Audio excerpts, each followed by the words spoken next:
Okay. Yeah, this is working. I hear myself. Everything's good. All right. That's the cue, baby. Here we go. Hello, everybody. Welcome to 2020 Hot Ones, the first Hot Ones of the year. This is the Jones family version of the Hot Ones, and I am here with my guy, aka my dad, Lindsey Jones. He is a Broadway composer. He makes music for Broadway musicals, for plays. He's scored movies before. He's won a goddamn Oscar. I haven't actually won the Oscar. But Okay, sorry. There was a film I did and it won the Oscar. But that's close enough, yeah, right? Yeah. 7 Jeff Awards, the legend in the theater community. This is Lindsey Jones. How you doing Hi, today, good. I'm glad to be here. Thanks for having me. Sure Yeah. is nice to be here at my Yes. house. Good to Good be here. start. Good All right, start. I'm ready. All right. What do we do? How's this work? All right, basically, so there was going to be 10 wings, and there's going to be 10 sauces, Yeah. and there's going to be 10 questions. Great. So, And we eat the wing and then we have a question, is that right? yes. Okay. Well, I'll talk to you while the wings are being eaten, so you gotta deal with the spice as the questions are dealt with. You know what I Okay, mean? all right. And Hope I'm ready. as the sauces get hotter, so do the questions. You know what I mean? So it's gonna be interesting. All right. All right, I'm looking forward to it. All right. Let's get into the first question. Okay. Transition. All right. So you are a legend. Should I eat? Yes. Okay, I'm gonna eat. We'll take so, the and first wing. what's the first sauce? First sauce is a garlic ancient flame. This is the Mexican style hot sauce. Disclaimer, we have no idea how hot these sauces are because we got them in a white elephant gift exchange. So here we go. That's good. That's not bad. All right. So That's nice. you are a legend on Facebook, of course. Thank you. You have over 5,000 friends. Well, I don't, but But do you have any memory of what your first post ever on Facebook was? no, If you don't, I have it stored. I don't have it. You don't have it? No, what is it? All right. On December 24th, 2007, Mm-hmm. the first Facebook post you ever said was, "Is headed back to the South, people." Wow. Okay. Thank you for that. Yeah. So, I feel like that's a good start to your life. Yes, I mean my life existed before Facebook, Yeah. but I'm sure what I meant by that was that I was headed back to North Carolina, which is the state where I grew up. Of course. Yeah. All right. So, let's move into the second wing. All right. Alrighty. So, Wing number 2. What's our wing sauce? number 2, this is lime flaming rain. Ooh, flaming rain. Okay. This might be really hot. We have no clue. Mm-hmm. And while connecting back to the South, Uh-huh. I often wonder, because you grew up in North Carolina, Yes. what was the first record that got you into record collecting Oh, and into music just as a whole and made you want to pursue it? my first record was Do the Mashed Potatoes by James Brown. That's amazing. It was a 45 on Polydor Records. I remember having it. I think it was my father's record, and I sort of got it. And I'll never forget it. It really felt like a person, like a creature from another dimension was speaking to me through mashed potatoes. And if you listen to the song Mashed Potatoes, it is virtually incomprehensible. You can't understand anything James Brown is saying at all, except for the words mashed potatoes. That sounds amazing. So he's just like, rah, rah, rah, mashed potato, rah, rah, rah.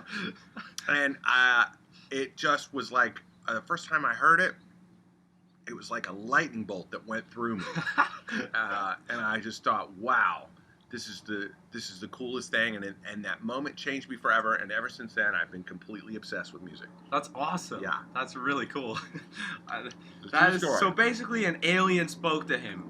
People, if you want to get into music, that's how you gotta do it. Get some extraterrestrial beings. The mashed potatoes. Alrighty. So I'll let you finish your wing. Oh, okay. It's actually, these are good sauces, I will not lie. The Uh, second one is obviously hotter, but it was good sauce. Now, so we talk about where these sauces came from? Yeah. So I'm Jewish and he's kind of Jewish. All right. I mean, technically we're related. And so we went to a Hanukkah celebration last weekend, and we were doing a white elephant gift exchange, and we were gifted these. He originally got a game called Kosher Land, and my cousin sparingly took it from us so we could have the hot sauces. Yeah, thank you, by the way, for that, Daniel. Big up Daniel Pacino. He's a vegan for the month. That's an interesting story right there. Big him up, big him up. It means he doesn't have to do this. That's true. All right. All right. What's next? Third wing. Yes. We're moving on to Chipotle Burning Revenge. Okay. I'm very scared. I'm going to have I've to had poop. burning revenge before. Not in the sauce Yeah. form, but just Some acid reflux in before. general. All right. So, Oh, that's nice. well, it's actually a good sauce. Mm-hmm. All right. Continuing on the trend of music, Yeah. of course you were in the famous Chicago punk band, the Nubile Things. But I heard there was a name for that band before that. And can you tell us a funny story about those days and what the name was pre-Nubile Things? Well, okay. This is going to be awkward. But the Nubile Things were actually a band. There was a band previous to the Nubile Things featuring several of those members. And it was called the Smut Boys. The foundation of the band was the poetry of our friend Richard Fulgham, who wrote these weird poems that were sort of dirty and funny. And we started to create music that he could sing those poems over. And when we did it, at the time, it just seemed like a fun thing to do. But because Richard was such a dynamic performer, and, you know, I think the songs were really fun, very quickly, we went from our first performance that was in the living room of one of the apartments that we were staying in, and we started playing clubs and festivals, and the word of mouth grew on the band very quickly. Very nice. And so it was kind of like this cult thing in the South for about a year and a half until finally Richard had to leave school. And when he left, we were really proud of the band, but we couldn't do the songs anymore. Right. And at that point, we started over, and we started another band called, at the time, they were first called the Young Nubile Things, and then ultimately we moved into the Nubile Things, which many people know is possibly the worst band name in the history of rock music. I have no idea what it is, but it works out. The Nubile Things is basically something you would say if you saw a good-looking woman. You'd be like, oh, that's a young Nubile Thing. That's very southern of you. But I all love of us, it. of course, were ugly guys. So, yeah, we were not right. good-looking women. Alrighty. So, alright, let's move in to the next wing. What's the next sauce? The next sauce is Buffalo Bloody Pyre, I think. Oh, God. So, All right. we're Bloody spicing Pyre it is- up, and Let's do this. I'm not excited for it. Yeah, that's Buffalo, all right. That's some good sauce. Mm. Shout out Bills. Hopefully you guys beat the Texans Now, this do week. you know where the Buffalo wing was invented? I don't. It's a bar in Buffalo called the Anchor Bar. They're the inventor of the Buffalo wing. Have you been there? I haven't, but I really would like to go. Gotcha. You can order their wings online, though. Very nice. Yeah. Alrighty. Maybe we'll do that next time. Yeah. So then, moving on to Nubile Things. Mhm. First off, you got 5 members in the band. Mm-hmm. You got Oscar, Yep. trumpet, Yep. Jason with the saxophone. Yes. You got you, lead singer and guitar or bass player. Bass player. John, guitar, and Chris. John is the drummer. John's the drummer, and then Chris on Guitar. guitar. All right. Yeah. So my question is, how did you meet Oscar? Because he's a Spanish first speaking language trumpet. So, Oscar, okay, so this is a little bit of a crazy story, but what happened was when the Nubile Things, which were the 3 of us at that point, John, Chris, and I, graduated from North Carolina School of the Arts, we moved to Chicago to join the cast of the national tour of the Buddy Holly story. Right. And while we were working on that show, the guy who played Richie Valens in this show was a friend of ours named Ramon Ibarra. And we went on tour with Ramon, and we were hanging out with Ramon all the time. And we would play these shows as the band. And Ramon said, hey, you should meet my brother, who is a trumpet player. He's really awesome. So we met Oscar, and we had an idea to put a trumpet in a song, because at that point we were just a three-piece rock band. Right. But we came up with this song called Prayer for the Easily Challenged. Nice. And we needed a trumpet solo for that song in particular. So we used to have Oscar play that song. And then slowly over time, the band's direction sort of moved towards more sort of funk, and we were wanting to use more horn section stuff. So along with Jason Singer and Oscar, we created this new kind of music that was really like garage rock, but with funk overtones. Mixed in. Yeah. Right, and that was how Oscar became a full member of the band. Gotcha. And what was the sketchiest venue you guys played at? Oh my God, there's so many sketchy venues. The sketchiest venue. Wow. Okay, they're like, where do you even start? I don't know if we played anywhere that wasn't a sketchy venue. I mean, everywhere was a sketchy venue. All right, I'll tell you a story that we were on tour, and we were gonna play this place in Rhinecliff, New York. No clue where that is. Okay, it's in Westchester County. It's about an hour north of New York City. Gotcha. And so we had been told that this place was like a really famous club, and we were like, oh, cool. And we'd never seen it before. Right. So we drove to this town, and we went to essentially this place that looked kind of like a house, really.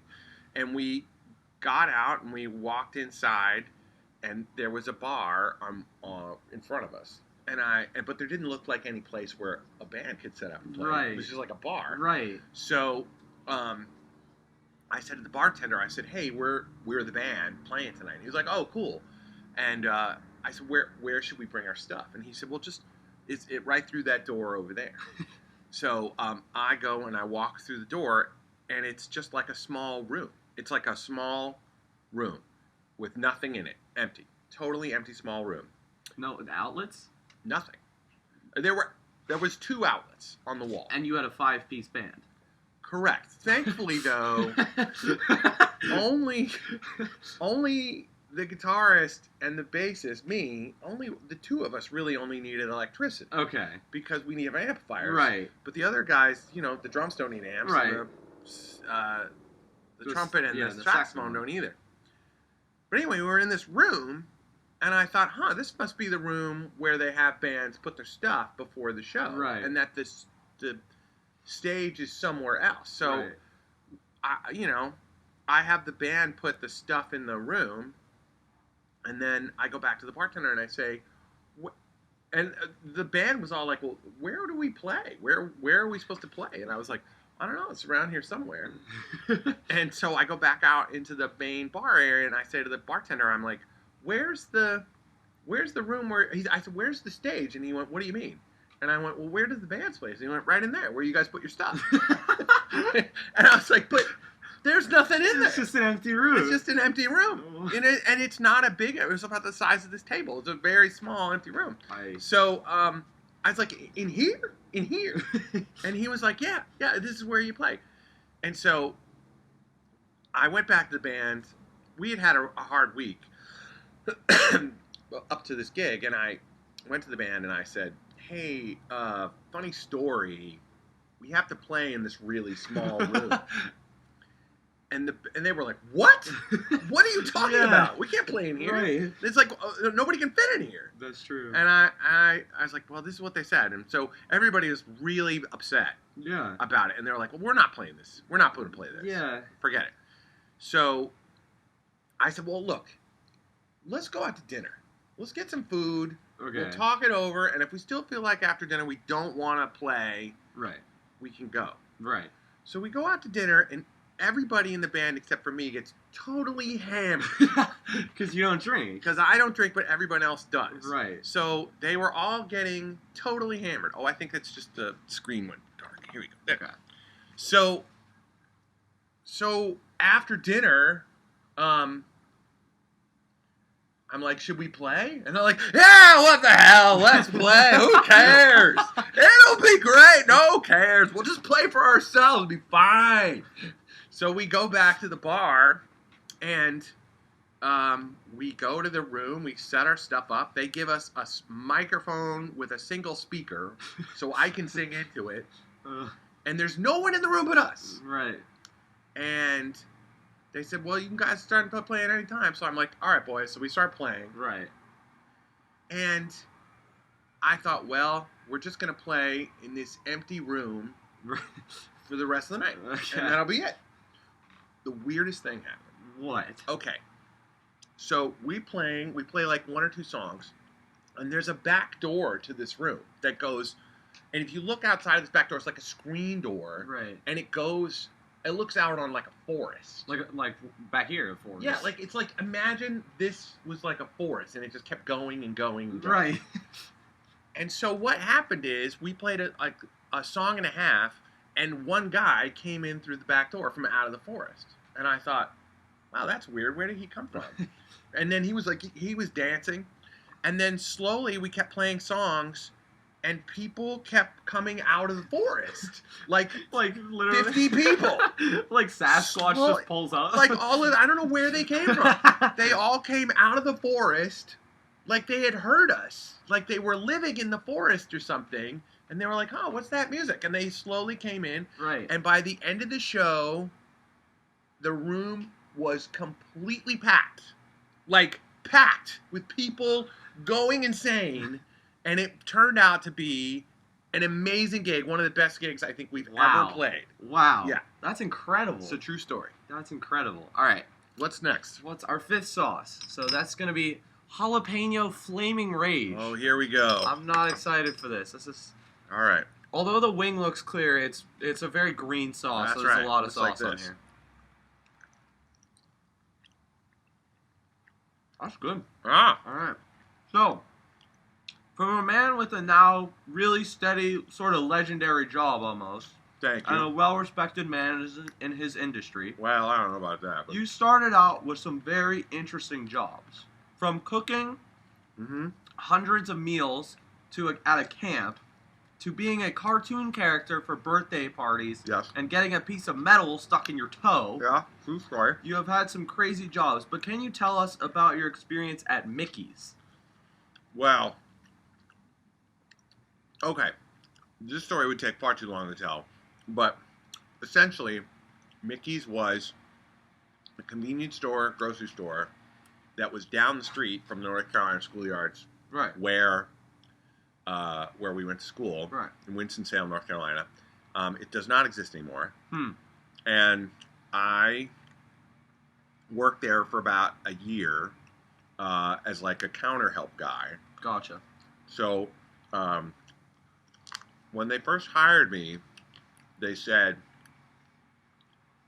"Now, do you have a gun?" And I went, "No." And they said, "Well, this is a really rough neighborhood Oh. because there were like housing projects sort of all Oh, around." right. Yeah. And they said, "Our policy is at Mickey's is nobody robs the store." And I was like, "How do you enforce that policy?" And they said, "We shoot him. Oh my god. We kill him dead." Oh my god. And I said, I'm not going to carry a gun. And they were like, "But how are you going to kill people then?" And I'm like, "I'm not going to kill people. I'm going to work in the store. I'm happy to sell things, but I'm not going to shoot anybody." And they were like, "Okay, well, since you're not going to kill anybody, we'll just have somebody with you at all times, and they'll have two guns so they can shoot for you in case something comes up." And I was like, "Okay, but this is not, I'm not going to be shooting anybody." And they were like, "Okay, that's fine. You can be the one guy who doesn't shoot anybody." So I worked there for about a year and a half, and a many long and sordid story that I could tell about working there. Right. but it was quite an experience. I learned a Right. lot about that part of town and people on the other side of the tracks. It was quite an experience. All right, great, yeah. Yeah. All right. All right, what's our next wing? So our next wing is going to be, we get into the hot stuff now. Cayenne Montezuma's Vengeance. Oh my God. So I hopefully I don't have. Montezuma's Vengeance is practically the name of a stomach condition. You know that, right? I'm about to get like, I don't even know, acid reflux from this wing. Mm. Oh, that's picking up. It's actually a little tasty though. Yeah, that's good, but Uh, I do feel some spice here. yeah. Okay. All right. Now, have you told them yet that you actually are not so good with spicy food? I'm terrible with spicy food, and usually the host of the show is really good. Yeah. So this might get interesting really quick. But It's spicy. okay, so in college you went to University's North Carolina School of the Arts. Yes. And you went as an actor. Yes. However, I think you should have went into business because you had a business with your friend Mark Johnson called Smut Boys. No. Where the slogan was "We will do anything for money." Can you tell us about that? Okay. This is actually the name of the company. Okay. Oh, one moment while I deal with Montezuma's Vengeance.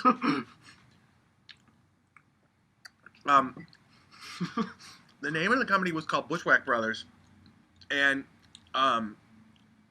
basically we had gotten a number of jobs. I had figured out a system that there were people who would hire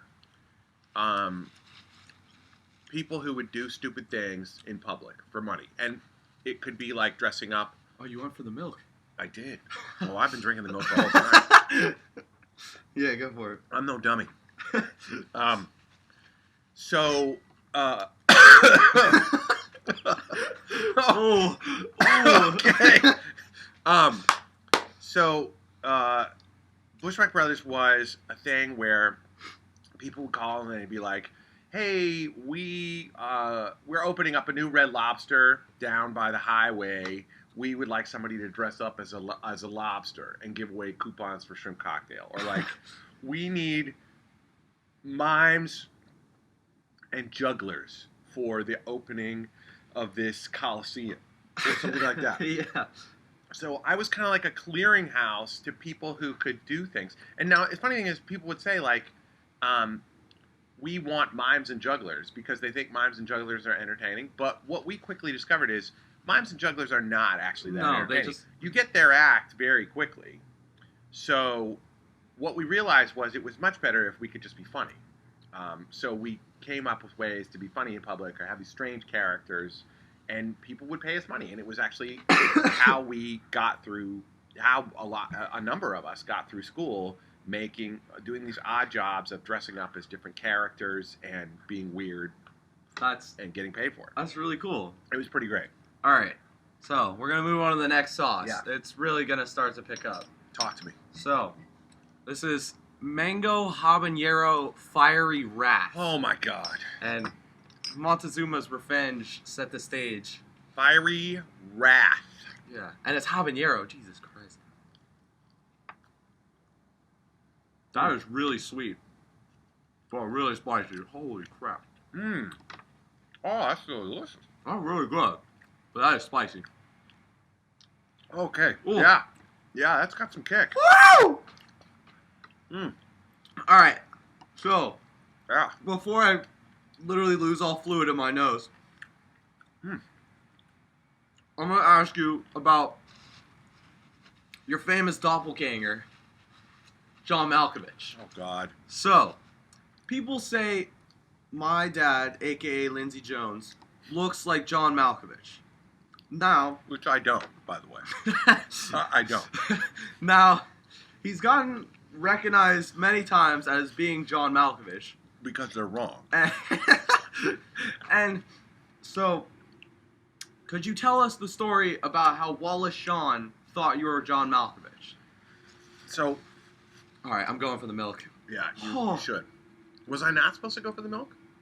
I was just going to hold it until I couldn't anymore. Now's a good time. I still have 3 more wings left, and I'm not sure I'm going to make. I may have to have more milk. Go for it. So, So you and I were on a plane back from Columbus, Ohio, and Oh, I was sitting in the first class section. You were sitting directly behind us. tears were shed. I asked your permission. Tears were shed. They could only upgrade one of us, and I was really tired. I had done a lot of driving that weekend. That is true. That is true. Thank you. So, anyway, I'm sitting in first class, and I get up and I go to the bathroom, and I come back, and I sit down in the chair, and the guy sitting next to me says, "You're John Malkovich." And I said, No, I'm not. And he said, "No, but you are, though." And I was like, No, I'm really not. And he's like, "Are you sure?" And I'm like, "I'm absolutely positive I'm not him." And he said, "Well, that's really disappointing. I'm going to have to text my entire family back." And I'm like, "Well, what do you mean?" And he said, "Well, when you went to the bathroom, I took your picture on my phone, and I texted it to all my friends and my family to say my God. that I'm sitting next to him. I'm sitting next to John Malkovich." And I was like, "God, I don't understand why you would think that." And he's like, "Well, it wasn't just me. We all talked about it." And so suddenly everyone in first class is like, "Yeah, we talked about this. We all agreed you're John Malkovich." Oh my God. And I was like, "But I'm not him." At which point, the guy in the row in front of me turns around, and that's Wallace Shawn. And the inconceivable guy from The Princess Bride. and many other things. A famous playwright. He works in theater. Like, I mean, I've never worked with the man, but it's actually kind of interesting because I've worked with many people who know him. And so he's like, "Yes, we all agreed you were John Malkovich." And I said, "Wait a minute, you're Wallace Shawn." And he said, "Yes, I am." And I said, "Well, I'm a big fan of yours." And he said, "As am I, Mr. Malkovich." Very nice. Very nice. Alrighty. Let's get into this next sauce. Alright. So, Yeah. this sauce is just straight habanero. It is called God of Fire. Oh my God. So, All right, God of Fire. here we go. Here we go. This one looks really, I think I drenched the sauce in there too. Yeah, this will be interesting. Mm. That's good. Oh, that's a late kicker. God of Fire. Oh! Alright, so before my mouth goes numb. Yeah. So, I've heard that you seem to have a habit to buy things from the internet I do. that the whole family may not know you are buying, or just weird purchases in general. Mm-hmm. For example, a Bluetooth light switch, or Yeah. That's not that weird. or a cat toy that moves itself. Also not weird. So, what do you think the dumbest purchase you have made that no one has used since you took out of the box? It's not my fault that I live with people who have limited vision in terms of what their lives could be. I'm getting stuff that will be helpful to all of us, and some people just refuse to move along with progress. They're all like, "Why would I want a app on my phone that could turn off the light switch when I could get up and walk over and turn the light switch off myself?" That kind of thinking is limited. You seem to be defending yourself here. I asked you what the dumbest purchase made was. Oh, all right. Oh, I'm on fire. This habanero is hitting, bro. Ah. Oh my God. Yeah. Okay. The dumbest purchase? Yeah. I mean, I don't actually know. Why? I think they're all smart. What's the dumbest purchase? The dumbest purchase. I mean, this is not a purchase I made, but your mother, a couple of weeks ago, Amazon sent her a package which clearly was not meant for her, but it was LED turn signals for a Harley Davidson motorcycle. And I had nothing to do with that, but I was like, "Well, this is a sign you should get a Harley Davidson motorcycle." And she's like, I'm not getting a motorcycle." All right. What's next? What's next? 2 sauces left. Yeah. All right. I'm moving This to next water. sauce, garlic habanero, burning star. Okay. I have a feeling. All We right, went so- to the smaller wings for this one. Yeah. Just to keep ourselves from Yeah. dying. Oh my god, alright.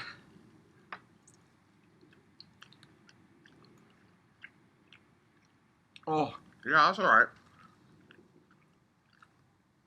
Maybe that's a. Oh no, wait, hang on. Oh, it's the late kicker. Oh my god. Oh. Mhm. Alright. So you have a lovely wife and Jamie Pacino, I do. who you met in Chicago. I did. And as guys ourselves, we always have go-to stories that maybe like hook the person onto us or try to impress them. So I don't know what came over her. what what was your go-to story when you met your wife, aka my mom? My go-to story? Oh wait, the screen went black. One moment. Oh crap!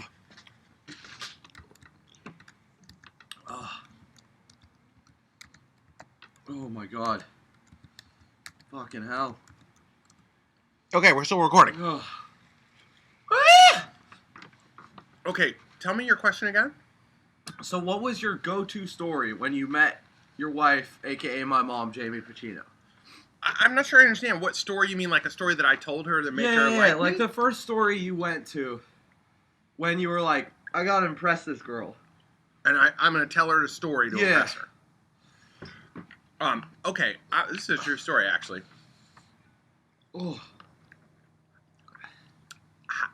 The first date I had with your mother was not actually a date,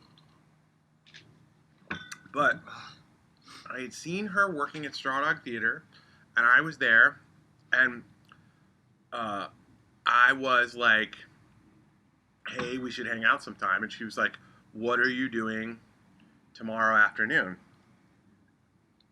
And I said, "Well, my band is going to be played on the radio tomorrow because we were going to be played on this radio station, Right. Q101, Oh. and they were going to play our new single." I said, "I'm going to be home listening to me on the radio." And she's like, "Can I come over and listen with you?" And I was like, "Sure."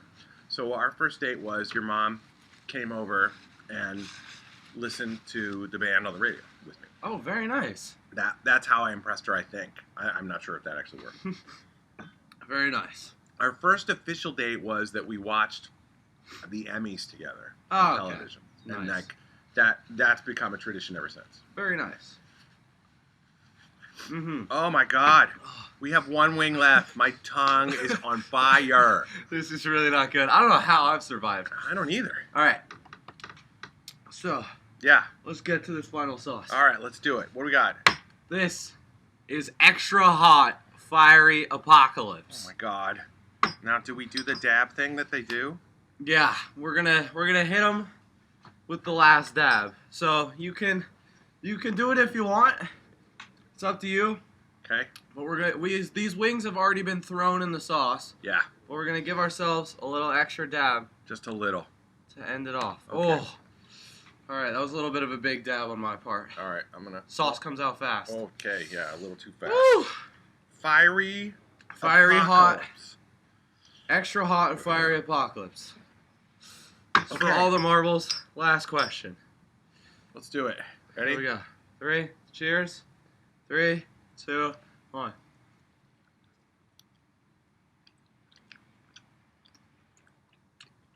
Oh, I'm okay. no, you're not. oh Oh, no. Oh, boy. no! Okay. Okay. Okay. Woo! Shit, bro. Okay. Mm. Okay, it hit me. All right, so my last question. Yeah. While fiery apocalypse is coursing through your veins, And everything else. dude, I'm gonna have a fire poop. Oh, it hit. All right, you had a very crazy childhood growing up with your brother, and a crazy life overall, Yeah. with many crazy things that have happened to you. Yeah. But what I want to know, Yeah. while this hot sauce is literally punishing you, I need like more milk for the milk. I need so much more. All right, You tell me the story of the closest time that you have been arrested in your life. What was the closest time that you have becoming arrested? Bro, hurry up. I can't take this off. I'm trying to figure out which is the closest. The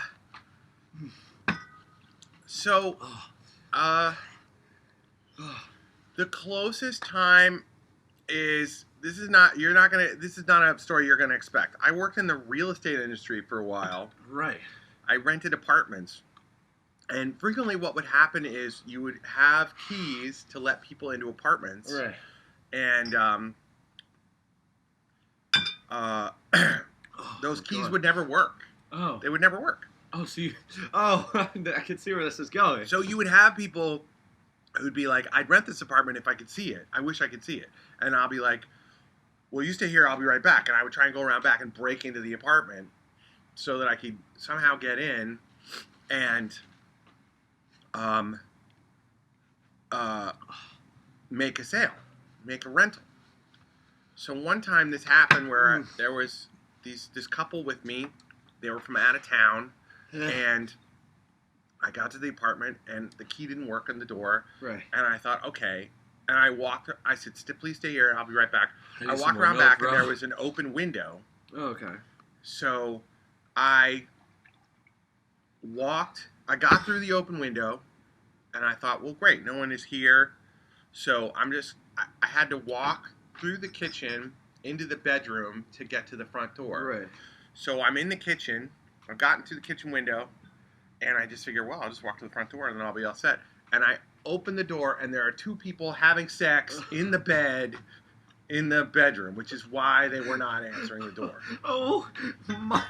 So I'm standing there, and two people are having sex, and I thought, and I was literally like, I was frozen. I was absolutely frozen. I was like, and they didn't notice me at first, and then the girl who was on the bottom sort of like looked and was like, ah! And I ran back through the kitchen, jumped out the window. You full on dolphin dive! Dolphin dive! Out the window, and I could hear them saying, call the police, there's an intruder in the house. And I ran around to the front, and I said to the couple who was still standing there, and I was in a big hurry. And I was like, it's rented, we gotta go, sorry, come on, let's go. Sorry, it's rented, yeah, looks like it's rented. And I got away, and I think I just barely dodged the cops who probably showed up 20 seconds later after I drove away with these two people. And I never went back to that apartment ever again. Well, thank you. We have completed the gauntlet. Woo! Lindsey Jones has made it through. Thank you. Oh my God, I barely made it through. I barely made it through, but we have completed it. Yes. Sean Evans, eat your heart out. I'm coming for your job. Now you, as a reward, get 30 seconds of plug time to tell everybody on the video, tell them what you're doing in your life, what to go see, what shows to see, when this reunion tour is coming, because I'm excited. Oh. And... okay, so I have a play running on Broadway for another couple of weeks. It's called Slave Play. It's at the Golden Theater on 45th Street. It's very good if you get a chance to see it. Go see it. Then I am starting tech this week at Milwaukee Repertory in Milwaukee, the Legend of Georgia McBride. Then I go to Tucson, Arizona to tack Master Harold and the Boys at Arizona Theater Company. And then I'll be back in New York at the end of the month to do Blues for an Alabama Sky at Theater Row in Theater 5 with the Keene Company. That's what I'm doing for January, and we'll see what happens after that. You made it through. So proud of you. Thank you. Good job. Thank you very much. Thank you so much. It's been a wonderful time. Yeah. Thank you for Good having me me here. I can't wait to watch the rest of your shows. Yes, thank you. All right, we are done. Thanks. See you later. Oh my God.